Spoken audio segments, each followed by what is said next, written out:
Namaskar. BitSkill welcomes you to this webcast on latest notification issued by Government of India on 26 June 2020 regarding new criteria for classifying MSMEs into micro, small and medium enterprise. The Ministry of Micro, Small and Medium Enterprise had by notification dated June 1, 2020 notified various criteria for classification of MSMEs. But this notification has been superseded by the latest notification dated June 26, 2020. The provisions in the new notification shall be effective from 1st July 2020. In the earlier notifications, financial limits for the classification of MSMEs were very low. Therefore, in the latest notification, the financial limits for the classification as MSME have been raised and now more number of enterprises would come in the category of MSME. Let us now understand the new financial limits for their classification. An enterprise shall be considered a micro enterprise where the investment in plant and machinery or equipment does not exceed 1 crore rupees and turnover does not exceed rupees 5 crore. For example, if the investment in plant and machinery is rupees 80 lakhs and the turnover is rupees 4 crores, it will be a micro enterprise. As the investment does not exceed 1 crore and turnover also doesn't exceed 5 crore. However, if the investment in plant and machinery is rupees 1.5 crores and the turnover is rupees 4 crores, it will no longer be classified as micro enterprise as the investment in plant and machinery exceeds rupees 1 crore. Similarly, if the investment in plant and machinery is rupees 80 lakhs and the turnover is 6 crores, it will no longer be classified as micro enterprise as the turnover exceeds rupees 5 crore. Therefore, for an enterprise to be considered a micro enterprise, both investment and turnover should not exceed the limits of 1 crore and 5 crore respectively. Let us now come to the small enterprise. An enterprise shall be considered a small enterprise where the investment in plant and machinery or equipment does not exceed 10 crore rupees and turnover does not exceed 50 crore rupees. For example, if the investment in plant and machinery is rupees 8 crores and the turnover is rupees 40 crores, it will be a small enterprise as the investment does not exceed rupees 10 crore and turnover does not exceed rupees 50 crores. However, if the investment in plant and machinery is rupees 15 crores and the turnover is rupees 40 crores, it will no longer be classified as small enterprise as the investment in plant and machinery exceeds rupees 10 crore. Similarly, if the investment in plant and machinery is rupees 8 crores and the turnover is rupees 60 crores, it will no longer be classified as small enterprise as the turnover exceeds rupees 50 crores. Therefore, for an enterprise to be considered a small enterprise, both investment and turnover should not exceed the limits of 10 crore and 50 crore respectively. Let us now move to the medium enterprise. An enterprise shall be considered a medium enterprise where the investment in plant and machinery or equipment does not exceed 50 crore rupees and turnover does not exceed 250 crore rupees. For example, if the investment in plant and machinery is rupees 40 crores and the turnover is rupees 200 crores, it will be a medium enterprise as the investment does not exceed rupees 50 crores and turnover does not exceed rupees 250 crores. However, if the investment in plant and machinery is rupees 75 crores and the turnover is rupees 200 crores, it will no longer be classified as medium enterprise as the investment in plant and machinery exceeds rupees 50 crore. Similarly, if the investment in plant and machinery is rupees 40 crores and the turnover is rupees 300 crores, it will no longer be classified as medium enterprise as the turnover exceeds rupees 250 crores. Therefore, an enterprise to be considered as a medium enterprise, both investment and turnover should not exceed the limits of rupees 50 crores and 250 crores respectively. Let's summarize. An enterprise shall be considered as a micro enterprise where the investment in plant and machinery or equipment does not exceed 1 crore rupees and turnover does not exceed 5 crore rupees.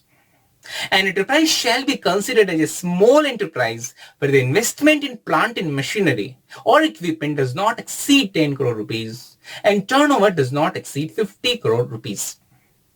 An enterprise shall be considered as a medium enterprise where the investment in plant and machinery or equipment does not exceed 50 crore rupees and turnover does not exceed 250 crore rupees. In the earlier notification, the formula for classification of MSMEs was different for manufacturing and service enterprise. But this notification has introduced a composite formula for classification of manufacturing and service units. That means there will be no difference between the manufacturing and service enterprise for the classification as MSME. It would help a large number of service providers as they tend to have lesser investment in plant and machinery or equipment and turnover as compared to manufacturing entity with similar profits. Now an enterprise shall be known as Udyam. That is why its registration process will also be known as Udyam registration. The registration process for the Udyam registration shall be very simple. We need to file the Udyam registration online at www.udyamregistration.gov.in. The process will be completely based on self-declaration. There shall be no requirement to upload documents, papers, certificates or proof. After the submission of the registration form, a permanent identity number in the form of Udyam registration number will be allotted and Udyam registration certificate will be issued. No enterprise shall file more than one Udyam registration. Any number of activities, including manufacturing or service or both, may be specified or added in one Udyam registration. That means one entity, one Udyam registration. While obtaining the Udyam registration certificate is very simple, but once the registration is granted, the MSME is required to update details on the portal, including the details of the ITR, GST, return for the various previous financial years and such other additional information as may be required on self-declaration basis. Failure to update the relevant information within the period specified will render the enterprise liable for the suspension of its status. There will be no fee for filing Udyam registration. While applying for the registration, Aadhaar number shall be mandatory. In case of a proprietorship concern, quite obviously, the Aadhaar number shall be of the proprietor. However, in case of a partnership firm, the Aadhaar shall be of the managing partner. That is the partner who actively manages the affairs of the firm. In case of an HUF, that is Hindu Undivided Family, Karta will have to provide his Aadhaar. Besides, in case of company, LLP, cooperative society, society and trust, GST and PAN of the entity along with the Aadhaar number of the authorized signatory shall be required. There may be a situation where the concerned person doesn't have an Aadhaar. In such cases, he or she can approach MSME development institutes or district industries center. He can approach these places with his Aadhaar enrollment identity slip or copy of Aadhaar enrollment request or bank photo passbook or voter identity card or passport or driving license. The single window systems will facilitate the entire process. It would help the person in getting an Aadhaar number and thereafter in the further process of Udyam registration. Let us now shift our attention to the manner in which the investment in plant and machinery and equipment shall be calculated. There may be two situations. The first situation is where you have filed your income tax returns, and the second situation is where you have not filed your income tax returns.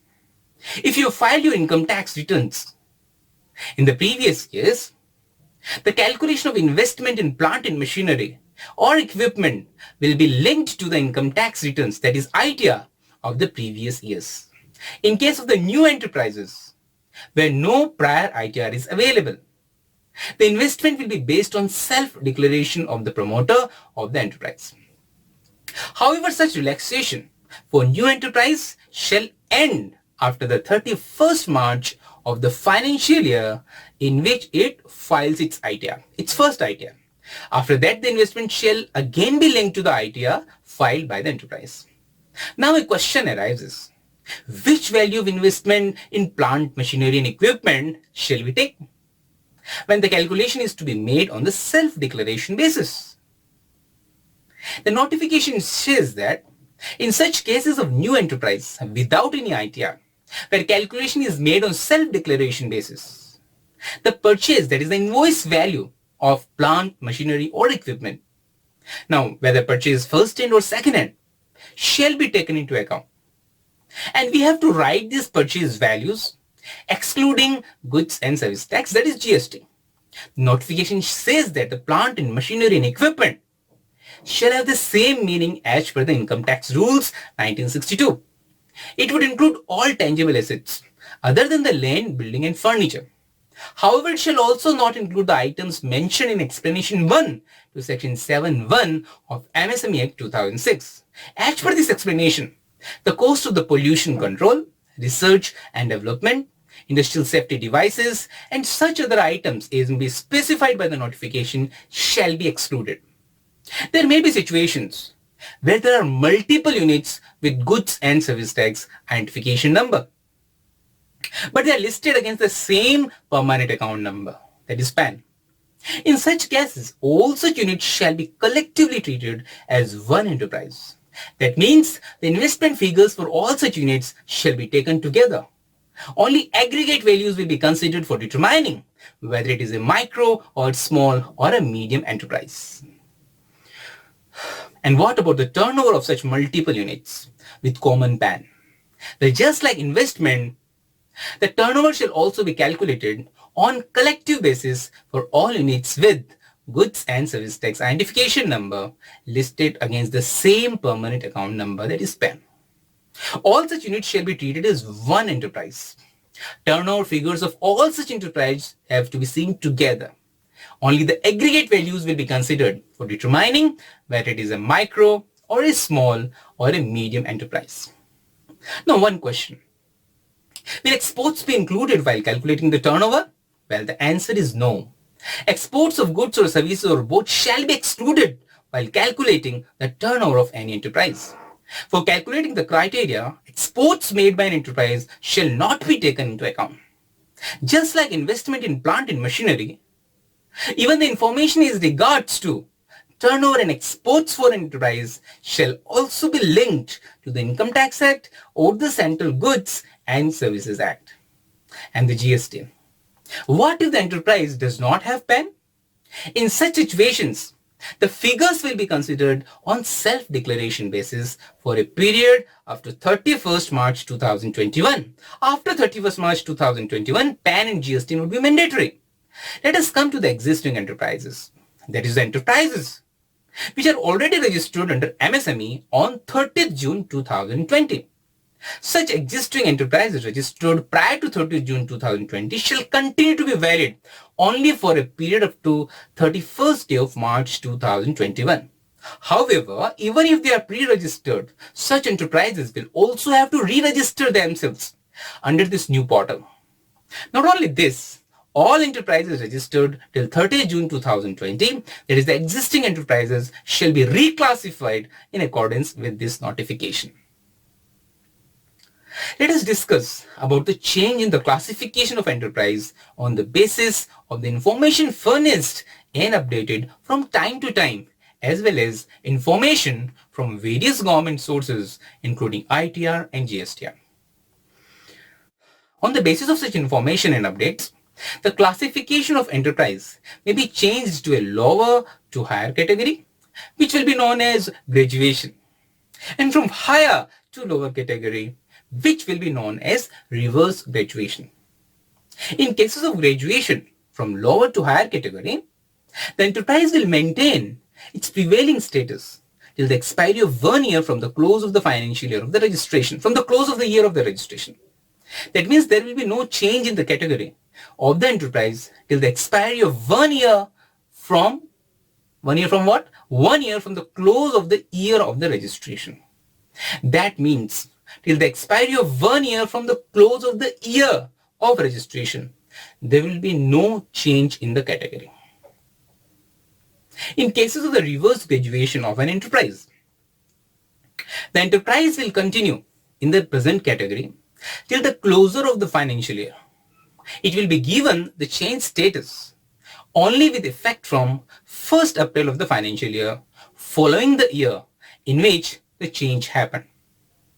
That means no reverse graduation will take place until the end of the financial year. The status will change only with effect from 1st April of the following financial year. To conclude, the new registration process not only provides easy and quick registration, but it is simple as well. The best thing is that it will be linked to the information submitted under income tax and GST. This will ensure that the information is quick as well as reliable. All these steps are going to promote the ease of doing business and help in better implementation of Atmanirbhar Bharat. Thank you.